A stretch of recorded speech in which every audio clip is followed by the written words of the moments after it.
کیا سنت نماز چھوڑنے سے گناہ ہوگا؟ فرض نمازوں میں جو سنت مؤکدہ ہیں کیا انہیں چھوڑنے سے آدمی گناہ گار ہوتا ہے یا نہیں؟ حسان احمد حیدر آباد انڈیا سے۔ جناب حسان صاحب، سنت مؤکدہ جو ہے نا، جو فجر سے پہلے کی 2 سنتیں ہیں، ظہر سے پہلے کی 4، ظہر کے بعد کی 2، پھر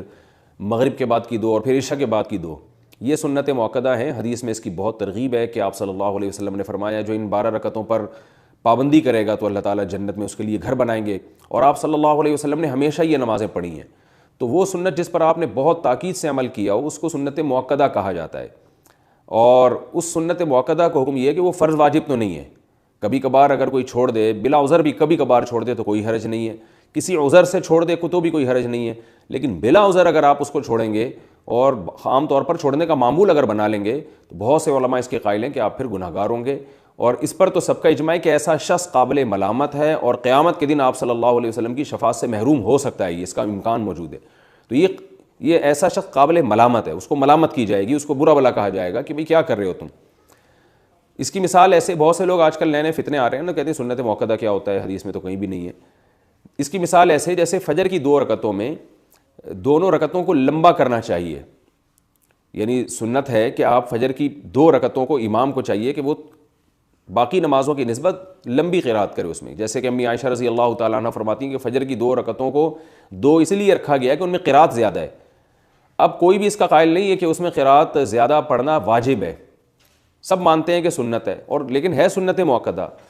اب جو لوگ سنتوں کو نہیں مانتے نا، کہتے ہیں سنت مؤکدہ کوئی ضروری نہیں ہے، پڑھ لو مرضی نہیں پڑھو، آج کل ایسے فتنے پیدا ہو رہے ہیں، تو ان کو آپ یہ ایک الزامی جواب کے طور پہ یہ کہا کریں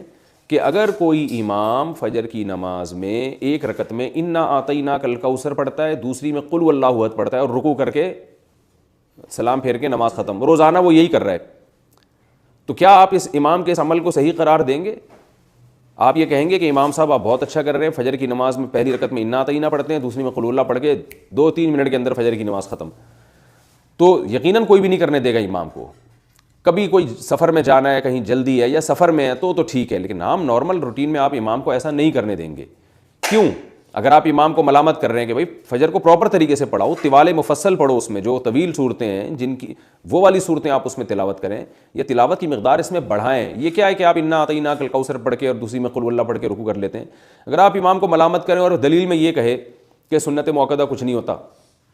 تم کہیں سے دکھا دو کہ فجر میں لمبی قرات کرنا فرض واجب ہے تو میں کروں گا، جب فرض واجب نہیں ہے تو میں نہیں کروں گا، تو آپ کہیں گے بھائی فرض واجب تو نہیں ہے، اس لیے کہ فرض واجب ہوتا تو نماز ہی نہ ہوتی، یا سجدہ سہو واجب ہو جاتا، تو نماز تو ہو رہی ہے آپ کی، لیکن جو پراپر طریقہ ہے نبی صلی اللہ علیہ وسلم کا نماز پڑھنے کا فجر کی، وہ یہ نہیں ہے۔ جو پراپر طریقہ آپ نے بتایا ہے اور صحابہ تابعین اس پر عمل کرتے آئے ہیں وہ یہ ہے کہ فجر میں لمبی قرات ہوگی۔ تو اسی طرح یاد رکھیں کہ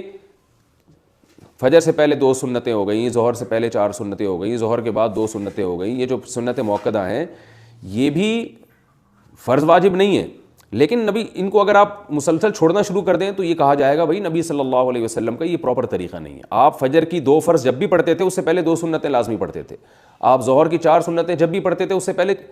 ظہر کے 4 فرض جب بھی پڑھتے تھے اس سے پہلے 4 سنتیں لازمی پڑھتے تھے، اس کے بعد 2 سنتیں بھی پڑھتے تھے، پھر مغرب کے بعد 2 سنتیں پڑھا کرتے تھے، عشاء کے بعد 2 سنتیں پڑھا کرتے تھے۔ تو جو پراپر طریقہ ہے نماز پڑھنے کا، 5 نمازیں جو فرض کی ہیں وہ پراپر یہی ہے کہ ان سے پہلے اور ان کے بعد یہ جو سنتیں ہیں ان کا اہتمام کیا جائے۔ تو اس لیے ان سنتوں کا بہت زیادہ اہتمام کرنا چاہیے، اور آج کل جو ایک جدت پسندی معاشرے میں پھیلی ہوئی ہے کہ سنت مؤکدہ کا بالکل ہی لوگوں نے انکار کرنا شروع کر دیا ہے، بس فرض پڑھو اور باقی کوئی کچھ بھی نہیں ہے، تو یہ غلط ہے۔ ہاں کبھی جلدی ہو، سفر میں ہو، کبھی یعنی سفر میں بھی ٹریولنگ کے دوران اس میں آپ سنتیں چھوڑ سکتے ہیں۔ سفر میں کہیں آپ نے اسٹے کیا ہوا ہے تو اور آپ بالکل سکون کی حالت میں، تو وہاں بھی سنت مؤکدہ پھر سنت مؤکدہ ہی رہتی ہیں۔ اس کی مثال ایسے جیسے آپ کہیں سفر کے لیے جا رہے ہیں نا، تو راستے میں انسان کو جلدی ہوتی ہے، افراتفری ہوتی ہے، تو وہاں سنت مؤکدہ نہیں پڑھنی چاہیے، چھوڑ دینی چاہیے۔ لیکن کہیں آپ پہنچ گئے، آپ نے کا اسٹے ہے وہاں، آرام سے آپ نے 1 ہفتہ گزارنا ہے، تو آپ سکون کی حالت میں، تو پھر سنت مؤکدہ وہاں پر سنت مؤکدہ ہی بن جاتی ہیں، کیونکہ سنت مؤکدہ کا تعلق اس سے ہے کہ حرج ہو رہا ہے کہ نہیں ہو رہا پڑھنے میں، تو جہاں حقیقت میں حرج ہوگا وہاں سنت مؤکدہ چھوڑی جا سکتی ہیں، جہاں نہیں ہے تو وہاں نہیں چھوڑی جا سکتی۔ تو کبھی کبھار کوئی چھوڑ دے تو کوئی حرج نہیں ہے، کسی عذر سے چھوڑ دے تو بھی کوئی حرج نہیں ہے، لیکن چھوڑنے کا معمول بنا لینا یہ آدمی بعض علماء کے نزدیک گناہگار ہے، ورنہ قابل ملامت تو سب کے نزدیک ہے۔